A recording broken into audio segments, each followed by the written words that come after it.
നിങ്ങളെൻ്റെ look കണ്ട് പേടിച്ചു പോയോ? പേടിക്കണ്ട കേട്ടോ. ഇത് ഞാൻ തലയിൽ നീമും കുറച്ച് കേടൂടെ മിക്സ് ചെയ്തിട്ട്, നമ്മുടെ നാച്ചുറൽ നീമിൻ്റെ കുറച്ച് ഇല കിട്ടിയായിരുന്നു ഇവിടെ, അപ്പോൾ അതും കുറച്ച് തൈരൂടെ മിക്സ് ചെയ്ത് ഞാൻ തലയിലിട്ടത് കേട്ടോ. എനിക്ക് നന്നായിട്ട് ഇപ്പോൾ ഈയിടെയായിട്ട് കുറച്ച് ഹെയർ ഫോൾസും ഡാൻഡ്രഫാണ് കണ്ടിന്യൂസ്ലി.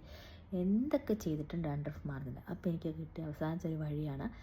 ഇതെങ്ങനെ ഉണ്ടാവുമെന്ന് എനിക്കറിയില്ല, പക്ഷേ നീമായതുകൊണ്ട് നമുക്ക് നല്ലതാണെന്ന് പ്രതീക്ഷിക്കാമല്ലോ. അപ്പോൾ എന്തായാലും ഞാൻ കഴുകി കഴിഞ്ഞിട്ട് കാണിച്ചു തരാം എൻ്റെ ഹെയർ എങ്ങനെ ഉണ്ടെന്നുള്ളത്. അപ്പോൾ ഇത് ഞാൻ ഇന്നലെ നീം ഇട്ട് കഴിഞ്ഞിട്ട് ഞാൻ ഹെയർ വാഷ് ചെയ്തിട്ടുണ്ട്. നെക്സ്റ്റ് ഡേയിൽ ഹെയർ ആട്ടോ നല്ല സ്മൂത്ത് ആയിട്ടുണ്ട്. എനിക്ക് ആ ഇത് താരനൊക്കെ നന്നായിട്ട് നിങ്ങൾക്ക് ഒറ്റ വാഷിൽ തന്നെ നല്ല വിസിബിളായിട്ട് കാണാൻ പറ്റും. ഇവിടെയൊക്കെ എനിക്ക് നല്ല താരനായിരുന്നു. നല്ല ക്ലീൻ ആയിട്ടുണ്ട്, കാണാൻ പറ്റുന്നുണ്ടെന്ന് ഞാൻ വിശ്വസിക്കുന്നു. നല്ല സുഖമുണ്ട് നമുക്ക്. ഞാൻ സുഖമായിട്ട് കിടന്നുറങ്ങി. അപ്പം നിങ്ങളെ അപ്ഡേഷൻ കാണിക്കാൻ ഞാൻ മറന്നുപോയി, ഇപ്പം എനിക്ക് സമയം കിട്ടിയത്. അപ്പം എല്ലാവരും ട്രൈ ചെയ്തു.